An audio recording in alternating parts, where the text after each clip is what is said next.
में देशभक्ति के रंग में रंगा स्वतंत्रता दिवस समारोह। प्रयागराज के कोणाव स्थित श्री 108 परमहंस श्री गोपाल दास कन्या प्राथमिक एवं जूनियर हाई स्कूल कोसफरा कला में 80वां स्वतंत्रता दिवस धूमधाम से मनाया गया।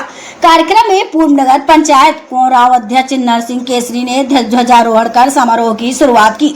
उन्होंने बच्चों को स्वतंत्रता दिवस का महत्व बताते हुए देश की आजादी के लिए बलिदान देने वाले वीरों को याद किया। इस दौरान छात्रों ने देशभक्ति गीतों पर शानदार नृत्य और भाषण प्रस्तुत किए, जिन्हें देखकर मौजूद लोग मंत्रमुग्ध हो गए। विद्यालय के प्रबंधक संजय सिंह पटेल ने बच्चों को स्वतंत्रता संग्राम में योगदान देने वाले महापुरुषों के बारे में जानकारी दी। कार्यक्रम में भोला सिंह, पूर्व मंडल अध्यक्ष संजय कुमार सिंह, प्रधानाचार्य अर्चना सिंह, शिक्षक शिक्षिकाएं और अभिभावक मौजूद रहे। समारोह के समापन पर सभी बच्चों को मिष्ठान वितरित किया गया।